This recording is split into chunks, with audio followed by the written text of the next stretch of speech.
En el presente video, Fiona, Nico y Teodoro nos van a hablar de la domesticación y sus enigmas. ¿Por qué algunos animales como el lobo pudo ser domesticado y así surgió el perro, pero el león, el tigre o incluso los osos no pudieron ser domesticados?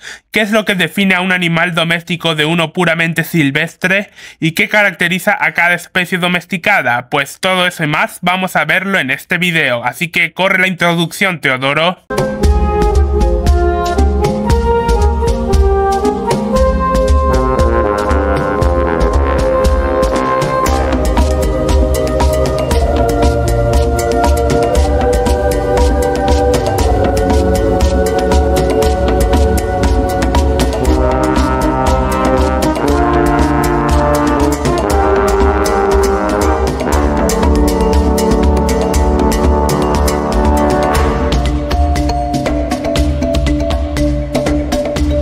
Bienvenidos una vez más a su diario del reino animal con Nico, Teodoro y Fiona. Antes de comenzar en plano con el tema del video, lo vamos a dividir en partes. Primero hablaremos de qué es la domesticación, el concepto de especie doméstica y cuáles son las diferencias entre una especie doméstica y una puramente silvestre.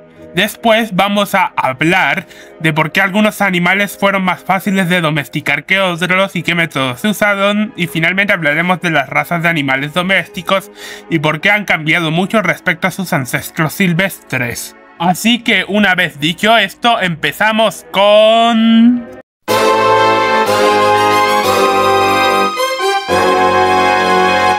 Pregunta de examen para Fiona y Teodoro. Primero con Teodoro. Teodoro, dinos cuál es el oficio más antiguo del planeta Tierra y del mundo en general. Fácil, contador auditor. Lo siento, Teodoro, no es contador auditor. Maldición, digo, miau. Ahora la misma pregunta va para Fiona. Fiona, dime cuál es el oficio más antiguo del mundo. Ya sé la respuesta correcta, es cuidador de animales. ¡Felicidades, camarada! Esa es la respuesta correcta. La verdad es que no pensé en un premio, así que vamos a dejarlo para la próxima, pero sí, la respuesta que vamos a encontrar a esta pregunta es: el oficio más antiguo del mundo es el de cuidador de animales. Pues finalizada la última edad de hielo, los bosques se expandieron progresivamente sobre las estepas y causaron cambios importantes en la composición de la fauna silvestre. Mientras que algunos animales emigraron en busca de alimento o refugio, lamentablemente no todos consiguieron adaptarse y terminaron extinguiéndose, como el caso de la megafauna.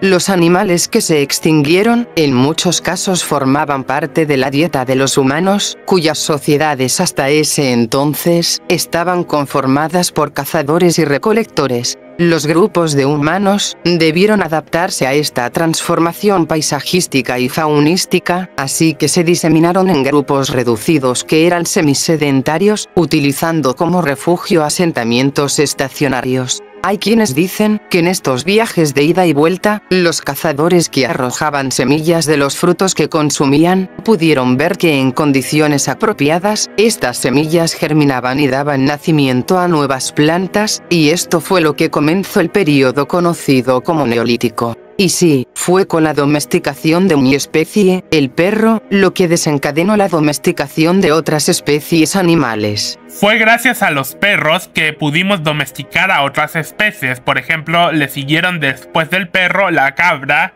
la oveja, el ganado vacuno, el cerdo, el búfalo asiático, el camello, la abeja, el gato, las aves de corral en diferentes épocas de la historia, los camélidos sudamericanos, el caballo, los renos y por último los conejos. Tal como se demuestra en este diagrama de la domesticación de especies vegetales como animales. Y es que la domesticación de plantas y animales permitió un aumento de la calidad dietética de los seres humanos. A los animales domésticos actuales se los considera no solo como los descendientes de sus antepasados silvestres, sino que también como subespecies de los mismos, pues en sus nombres científicos se escribe su nombre científico, el del ancestro silvestre y después la terminación de la subespecie doméstica. Tal es el caso del perro, Canis lupus familiaris. Tal es el caso también de la cabra, Capra aegragusircus el del gato Felis silvestris catus, el del ganado vacuno Bos primigenius taurus y el del cerdo sus scrofa domésticos, y con esto queda claro de que cada animal doméstico es descendiente y subespecie a la vez de un animal silvestre. Y como se pudieron dar cuenta, los animales silvestres se ven diferentes a sus descendientes domésticos, muchos de ellos se ven muy feroces en comparación a nosotros, pues el lobo es un superdepredador en los ecosistemas que habita, y Fiona como los demás perros se ve más amigable. La pregunta aquí es, ¿qué fue el detonante para que estos animales silvestres cambiaran radicalmente su apariencia? Hay que tener en cuenta de que los animales domésticos no vienen de laboratorios, pues sus fechas de domesticación y estimaciones de cuándo ocurrió son muy antiguas y mucho antes que la revolución industrial. Si bien algunos animales domésticos surgieron en laboratorios, como es el caso de los ratones domésticos que son de color blanco, estos ambientes controlados no existían para estas épocas, así que quitémonos la idea de que todos los animales domésticos son experimentos de laboratorios, algunos fallidos y otros exitosos. Y otra cosa muy importante, Nico, que se debe tener en cuenta a la hora de domesticar animales, es que la domesticación es un proceso largo, pues no con haber hecho que un león se haga tu mejor amigo, significa que hayas domesticado a una especie entera, así no funciona. Para generar una subespecie doméstica de un animal, se requiere más que un solo ejemplar, se necesita una población de una especie concreta, y este proceso dura demasiado tiempo, tanto así que quienes iniciaron con el proceso de domesticación, no vivirán para ver su obra finalizada. Quedando claro las implicaciones que conlleva domesticar a una especie animal o vegetal y el contexto en el que se domesticaron la mayoría de animales, vamos con el segundo apartado del video.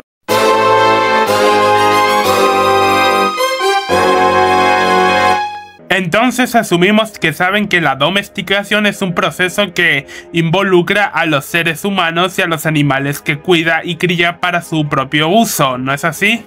Y que además, es un proceso largo, además de que las especies domésticas son descendientes y subespecies de una especie silvestre. Es cierto que los cerdos, por decir un ejemplo, son más dóciles, son más pequeños, tienen el hocico más corto y sus colmillos son largos, pero no tanto como en comparación a su ancestro silvestre, que es nada más ni nada menos que el jabalí europeo, sus scrofa, y además de que el jabalí europeo es más grande y es un poco más agresivo y muy feroz. Pero ¿qué es lo que realmente diferencia al cerdo común del jabalí? Aquí entra en clave el concepto de síndrome de domesticación, muy importante para diferenciar a un animal silvestre de uno domesticado. Pero Nico, ¿qué es el síndrome de domesticación? Pues al síndrome de domesticación se lo define como la serie de características físicas y de comportamiento que comparten todos los animales domésticos, tales como la mayor docilidad, menor tamaño aunque en algunas especies supera al tamaño de su ancestro silvestre, hocicos más cortos, zonas despigmentadas del cuerpo o carentes de pigmentación, orejas caídas. Aunque estos rasgos son los más comunes en todas las especies domésticas, hay algunos casos que son exclusivos de una especie u otra, es decir, características que, por ejemplo, no vas a ver en otra especie doméstica o en una raza. Pues pese a que una raza y otra raza de animal doméstico sean de la misma especie, presentan diferencias muy significativas, es decir, algunos rasgos se expresan en el fenotipo y otros no, y varían de acuerdo a la raza y su función para la que fue criada. Pese a que el dálmata y el Shar-Pei ambos son perros, la diferencia entre el dálmata y el Shar-Pei es que el Shar-Pei tiene la cara arrugada mientras que el dálmata tiene el pelaje blanco y corto con manchas negras. A pesar de que el siamés y el persa son gatos domésticos, son muy fáciles de reconocer, el persa por su hocico chato y su pelaje largo y el siamés por su pelaje color crema, corto y con bordes café. Algunas de estas características también están ligadas al propósito de la raza. Por ejemplo, una vaca Holstein produce más leche y tiene las ubres más grandes que una vaca Hereford, pese a ambos ser ganado vacuno y pertenecer al ganado taurino. Sí, la función de la raza también es importante y es una característica que lo define. Por ejemplo, un Foxhound es un sabueso y es un perro de caza capaz de rastrear presas, mientras que un Rottweiler es un perro más grande y es un perro guardián. ¿Cómo de un animal silvestre obtuvimos toda esta variedad de razas con diferentes fenotipos? Pues la respuesta se encuentra en la selección artificial. A continuación, Fiona les explicará qué es la selección artificial, ya que es un concepto clave y hay pregunta de examen. La selección artificial es un proceso en el cual los humanos seleccionan los rasgos y atributos deseables de los animales y las plantas, en lugar de dejar que los organismos evolucionen o cambien gradualmente sin la interferencia humana, como en la selección natural. Las razas de perros, gatos, ovejas, cerdos e incluso de aves de corral surgieron en base a la selección artificial, pues los humanos seleccionaban a los individuos con atributos más deseables y permitían que solo estos se apareasen. La selección artificial va ligada al propósito que busca el ser humano, por ejemplo, buscar que una oveja produzca más lana, una vaca dé más leche o un cerdo produzca más carne, así como una gallina ponga más huevos, pero también el propósito nada tiene que ver con obtener un producto, pues a veces se busca que un animal se vea más bonito. Aunque en el contexto ganadero no todo tiene que ver con la producción de carne o leche, tal es el caso de los toros de Lidia, que se crían por su bravura para las corridas de toros, y si quieres aprender más sobre esta raza de bovinos te recomendamos el video que también hicimos con Fiona y Teodoro. Aunque no todo es color de rosas, ya que algunas razas no tienen propósito más que verse estéticos, y se generan terribles Frankensteins, como los pugs, que tienen problemas de salud, debido a que en esta selección, se cruzó a individuos de ascendencia común, es decir padres con hijos, tíos, hermanos etc. A esto se le denomina endogamia. Muchas veces por capricho, los humanos terminan perjudicando a las razas, por ejemplo los perros de la raza pastor alemán, dado a su postura, son propensos a sufrir de displasia de cadera, una enfermedad hereditaria, es decir, los descendientes pueden sufrirla como sus padres, y es muy dolorosa. En comparación con sus ancestros silvestres, los animales domésticos, gracias a estos atributos, no son muy aptos para sobrevivir en la naturaleza, ya que la mayoría de ellos morirían por ataques de depredadores, por enfermedades o por inclemencias del entorno. Y dado a que no tienen nicho ecológico, si logran sobrevivir y adaptarse, se volverían animales ferales y un problema para los ecosistemas salvajes.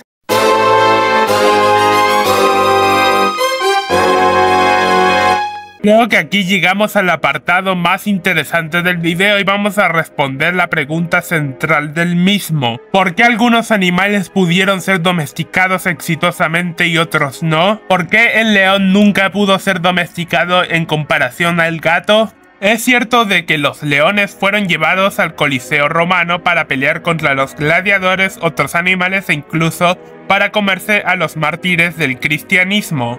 Pero los leones nunca fueron sometidos a un proceso de crianza selectiva para reducir sus atributos más salvajes como su ferocidad y su apetito por la carne, como el gato doméstico. Actualmente hay leones repartidos en varios lugares en cautiverio, en los zoológicos, en haciendas privadas e incluso en las casas de algunas personas que los tienen como mascota, aunque no es muy recomendable debido a que siguen siendo animales salvajes. Eso explica por qué algunos leones criados en cautiverio han atacado igualmente a sus dueños, cuidadores o a otras personas. Fíjate que el uro, el antepasado silvestre extinto del ganado vacuno, era descrito como un animal muy territorial y agresivo, pero que fue domesticado exitosamente, dando origen al ganado vacuno como tal. Existen dos tipos de domesticación: la vía de rebaños o manada, la vía comensalista. La vía de rebaños consiste básicamente en confinar a los animales que viven en grupos en pequeños rebaños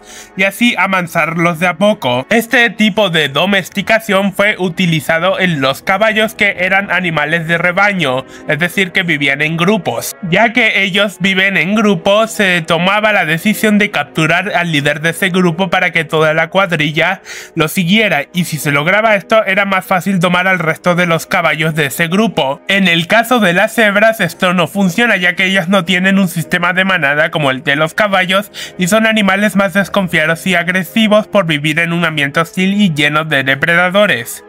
En la domesticación vía rebaños también debemos tener en cuenta la ausencia y presencia de depredadores naturales. La ausencia de depredadores para el uro fue lo que facilitó su domesticación y lo que hizo surgir al ganado vacuno, mientras que en el caso del bisonte americano, que si bien se intentó domesticar, habían aún muchos depredadores naturales de los mismos. Lo mismo pasa con el búfalo africano. Si bien en la actualidad existen granjas y programas de cría de bisontes americanos en cautividad, incluso se han cruzado con ganado vacuno dando origen al bífalo, que es un híbrido entre vaca y bisonte, los bisontes no han sido domesticados como los otros animales, ya que no presentan rasgos del síndrome de domesticación, siguen siendo animales salvajes. Ahora hablando de la domesticación vía comensalismo, es el proceso en el que fuimos domesticados, nosotros los gatos, los perros, los cerdos, gaures y los cuyes. Este método consistía en que eran los propios animales los que se acercaban a las poblaciones humanas, ya sea en busca de alimento o un nicho para explotar. De este modo, los animales encontraron alimento y sustento con los asentamientos de las personas, acercándose a comer a las granjas o a las casas, y así pues, los humanos fueron adecuándose a ellos, y los animales más dóciles fueron escogidos por los humanos para ser reproducidos y darles un uso especial. Quizás el mejor caso fueron los lobos, que fueron acercándose a los cazadores primitivos en busca de alimento, los más dóciles se adecuaron a los humanos, y este fue aprovechando y reproduciendo a los individuos más dóciles, dando como resultado a los perros actuales. Cuyes, gatos, cerdos y perros fueron domesticados vía comensalismo, y el caso más interesante es el de los cuyes. Originalmente los cuyes no eran vistos como unas mascotas, al contrario que lo que ocurre en la actualidad, sino que los cuyes eran básicamente el ganado de los pueblos preincaicos, pues los pueblos andinos consumían la carne de los cuyes, y fueron los europeos quienes lo popularizaron como una mascota, y más tarde el cuy se volvería un animal de laboratorio, aunque no perdió su función original en la actualidad, pues aún se siguen criando los cuyes por las comunidades andinas para obtener carne, y algunos restaurantes sirven carne de cuyi. Se cree que la vía del comensalismo también pudo haber ocasionado la domesticación de las aves, como las gallinas, quienes se veían atraídas por los granos de arroz seco y por eso empezaron a acercarse más a los seres humanos. También no hay que olvidar que la selección artificial jugó un papel importante en la domesticación de muchos animales, pues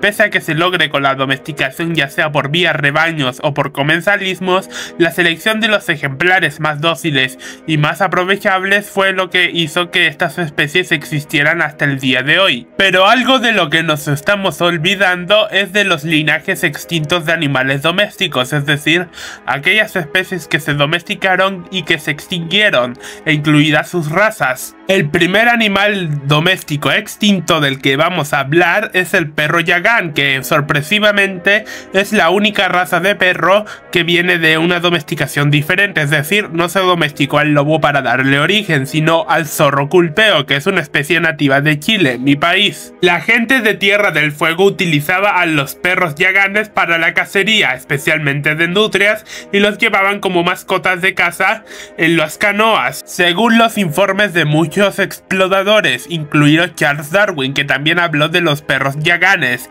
que eran utilizados para cazar nutrias y otros animales acuáticos. Para bien o para mal, esta raza terminaría extinguiéndose por culpa de los ganaderos, quienes los exterminaron para poder proteger a los rebaños de ovejas, pese a lo importante que eran para los pobladores nativos. Aunque también se teoriza que el perro yagán tuviera un retroceso en su domesticación con tal de volver a sus hábitos salvajes, y posiblemente queden remanentes en algunas poblaciones de zorros culpeo, pese a su extinción es un gran logro para los pueblos fueguinos, ya que fue el primer intento exitoso de domesticar a un zorro por completo. También se intentó con el fenotipo del zorro plateado ruso, que es perteneciente a la especie Vulpes vulpes, es decir el zorro rojo. Ustedes los perros cuentan con muchas razas extintas, algunas se extinguieron en pro de conseguir atributos más deseables, o por el desuso del ser humano. Una raza de perro que se extinguió por atributos indeseados, es el perro de pelea cordobés, que era originario de Argentina. Este perro era extremadamente agresivo, incluso entre sus congéneres, los machos incluso peleaban con las hembras, incluso morían en peleas de perros. Fue esta intensidad y la pérdida de pureza por los cruces, lo que causó su extinción, pero, aún así hay algo de esta raza en los actuales dogos argentinos, perros que siguen existiendo y se usan para la caza de pumas y jabalíes. Ahora una raza que se extinguió por desuso, es el antiguo bulldog inglés, perro mucho más fiero que el manso bulldog inglés de la actualidad, pues era utilizado en una actividad llamada bullbaiting, que era básicamente poner a pelear toros contra perros. Dado a la prohibición del bullbaiting en 1835, el bulldog inglés antiguo perdió su utilidad, y junto a la utilización en certámenes de belleza y los mestizajes, fue lo que causó que esta raza desapareciera, dejando como descendiente directo a un perro de hocico achatado y con problemas de salud. Al menos, si te sirve de consuelo Fiona, el bulldog inglés antiguo dejó muchos descendientes en diversas razas modernas de perros. Como dijo Teodoro, muchas razas de perro extintas tienen sus remanentes en las razas de perros de la actualidad. Tal es el caso del extinto Bullenbeiser, que ayudó a la contribución de la creación de muchas razas de perros. Los perros que descienden del Bullenbeiser y que son reconocidos por la Federación Cinológica Internacional son el Boxer, el Gran Danés y el Dogo argentino, mientras que razas como el Boerboel, el Alano español, el American Pitbull Terrier y el Dogo guatemalteco son razas que, si bien descienden del Bullenbeiser, no son reconocidas por la Federación Cinológica Internacional. Sabemos que hasta este punto del video todos los perros domésticos actuales fueron originados a partir del lobo. Pero también hay otros linajes de cánidos que fueron domesticados a lo largo de la historia y que se fueron perdiendo con el tiempo. Vamos a ver cuáles son esos linajes domésticos de cánidos que no son lobos. Se cree que los coyotes de la especie Canis latrans fueron domesticados por los pueblos del norte de Canadá, puesto a que estos animales eran importantes en la mitología de los pueblos originarios, y curiosamente son el candidato más fácil de domesticar, en comparación a mis otros familiares lejanos del continente americano, debido a que es mediano, y es muy versátil, ya que no le hace ascos a casi nada para comer. Aún así, en la actualidad no hay coyotes domésticos a nivel de mi especie, pero es cierto que perros y coyotes se pueden cruzar y dar origen a híbridos.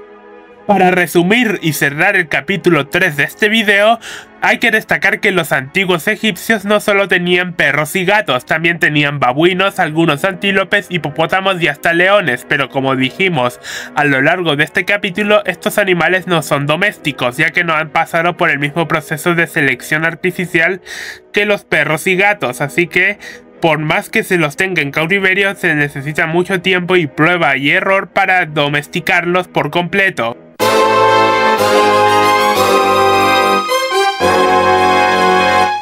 ¿Quién ha oído hablar de las avestruces domésticas? Sabemos que las avestruces salvajes son aves no voladoras que existen en la actualidad en el continente africano, pero resulta que las avestruces domésticas, como tal, no existen de manera natural. Estas son el resultado de un cruce entre dos subespecies salvajes del avestruz: el avestruz de cuello rojo, Struthio camelus camelus, y el avestruz de cuello azul, Struthio camelus australis.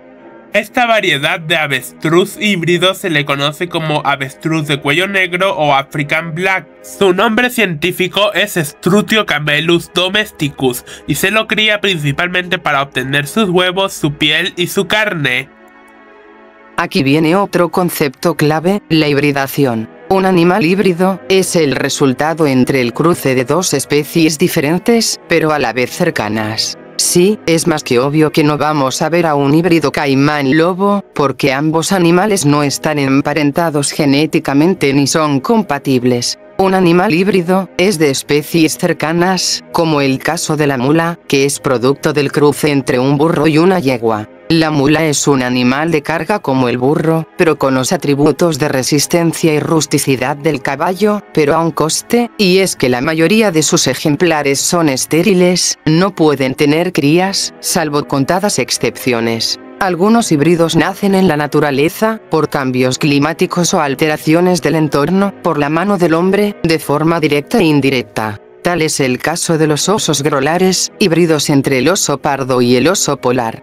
Muchos animales que se consideran domésticos a veces son producto de la hibridación. Tal es el caso del gato bengalí, que es el cruce entre un gato leopardo y un gato doméstico, o el bífalo, que es un cruce entre un bisonte y el ganado vacuno, y el coy dog, que es el cruce entre una perrita y un coyote que puede dejar descendencia fértil. Muchos de estos híbridos se producen por lo general en cautividad, porque las especies progenitoras no se tienden a aparear con un animal que no sea de su misma especie. Un híbrido que es muy famoso es el perro lobo checoslovaco, cruce entre un lobo gris y un congénere de raza pastor alemán. A este se lo cría como mascota, si bien se lo describe a menudo como leales, valientes y protectores, dado que suelen tener algo de lobo en su genética, a veces son desconfiados y reservados, y por eso es crucial socializarlos a una edad temprana. No todos los animales híbridos son fértiles, la mayoría de ellos son estériles, y algunos presentan problemas de salud. Tal es el caso de los Savannah, un híbrido entre serval y gato doméstico, que tiende a tener problemas al miocardio. Existen híbridos de animales domésticos que no necesariamente tienen que ser cruces de especies diferentes, pueden ser de diferentes linajes pero de la misma especie. Tal es el caso de los cruces ganado taurino con ganado cebuino, como el Brangus, el Braford, que es cruce entre Hereford y Brahman, el Girolando, que es cruce entre un toro Holstein y una vaca Gir. Estos cruces entre ganado vacuno se hicieron para mejorar cualidades que algunas razas de ganado cebuino no tenían muy desarrolladas. Tal es el caso de producir más carne, en el caso del Brangus y Braford, o más leche en el caso del Girolando. Algo que hay que destacar es que si bien existe el bífalo, no existen híbridos entre búfalos y ganado vacuno, ya que estos, pese a pertenecer a la misma familia, no son compatibles, y el bífalo, como mencionó Nico, es un híbrido entre bisonte y ganado vacuno. Ahora vamos a hablar de un concepto que es igual de importante para entender los enigmas de la domesticación, el concepto de especie feral o fauna feral.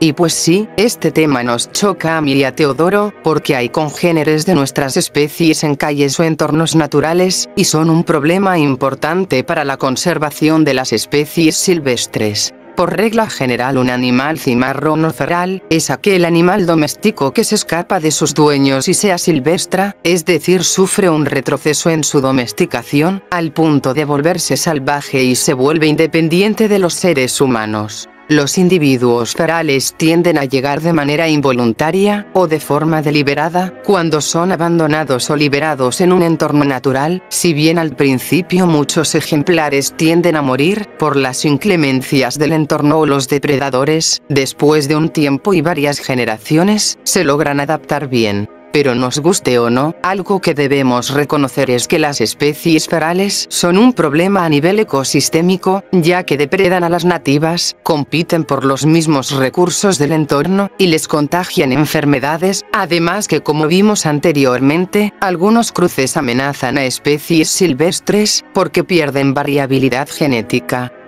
Algo interesante de los congéneres ferales, aparte del claro retroceso en su domesticación, es que en ellos no aplica la selección artificial, ya que como no hay seres humanos quienes elijan los atributos más deseables de los animales, son los animales quienes se aparean libremente. Y además, ciertas especies con el pasar de las generaciones, desarrollan rasgos propios de animales silvestres. Como ejemplo, tenemos a las cabras ferales de la isla de Juan Fernández en Chile. Estos caprinos, que descienden de una pareja de cabras de los Pirineos, con el pasar de las generaciones, desarrollaron cornamentas largas, como las cabras silvestres. En el caso de mi especie, los gatos que no tienen la suerte de vivir en un hogar, y tienen que sobrevivir en la naturaleza, tienen rasgos y comportamientos de un animal silvestre. Por ejemplo, todos saben que los gatos caseros como yo, tenemos la cola erguida con el propósito de comunicarnos con los humanos, ya sea pedir comida, mimos o agua. En cambio, los gatos ferales mantienen la cola abajo como un felido salvaje, y además son desconfiados y más agresivos con las personas. Pero lo que más sorprende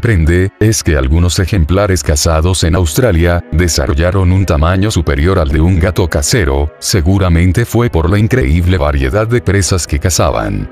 Existen dos especies ferales que incluso son objeto de tanto marketing que hasta parecen especies amenazadas. Esas son el dingo y el caballo de Przewalski. No es que el dingo sea el único cánido salvaje de Australia y que tenga su origen en este continente. Es más, el dingo llegó con los primeros pobladores humanos a Australia. Se sabe que los dingos llegaron hace 8300 años a este continente. Sin embargo, se desconoce quiénes fueron los primeros humanos que lo trajeron aquí. El asunto con este cánido es muy confuso. Mientras que algunos piensan que el dingo es una especie originaria de Australia y que debe ser protegida, otros piensan lo contrario, que es una especie introducida, una amenaza para el ganado, para las personas y que destruye más la fauna feral que los gatos. Y lo que no ayuda al dingo a ser entendido es que, a diferencia de los perros domésticos, los dingos aúllan, incluso cuando están domesticados. Pero sin embargo parece que este misterio ya fue resuelto, pues se descubrió que el perro cantor de Nueva Guinea, su pariente más cercano, es una variedad doméstica. Esto en un estudio de la revista Science que os estaré dejando en la descripción de este video para que podáis leerlo.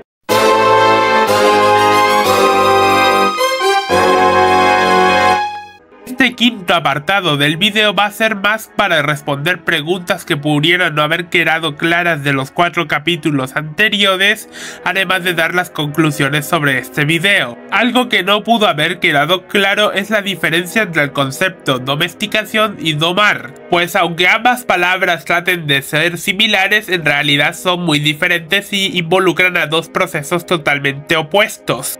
Pues el concepto de doma se refiere a amasar a un animal violento mediante ejercicios y enseñanzas, de tal manera que al final dé como resultado que dicho ejemplar se comporte de manera más pacífica. En cambio, domesticar quiere decir que se hace lo contrario, se somete y se reduce a un animal silvestre, con el propósito de que adopte una cierta conducta en consonancia con el propósito de aquel que lo domestica. Y otra diferencia muy obvia entre ambos conceptos es que la doma involucra a un solo individuo o ejemplar, y la domesticación abarca a una población de una determinada especie, pues como dijimos al principio del video, se requiere para domesticar a una especie, hacerlo con una población y es un proceso bien largo, plagado de prueba, error y selección artificial, tanto así que no viviríamos para ver a un tigre doméstico.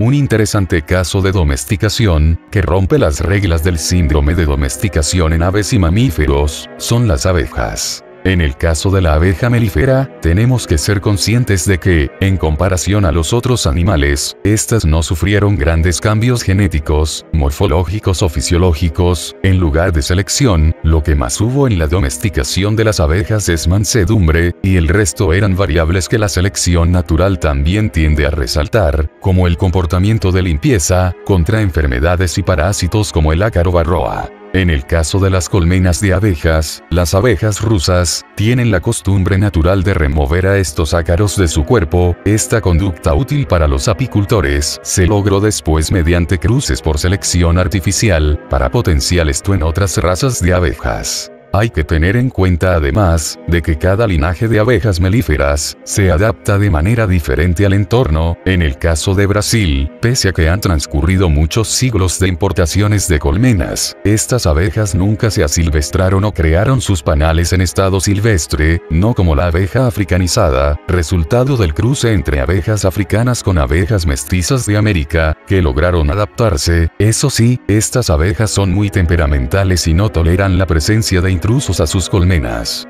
Un concepto que no tocamos a fondo en el primer apartado del video es el concepto de agriotipo. En ganadería, un agriotipo es el animal salvaje del que procede un animal domesticado.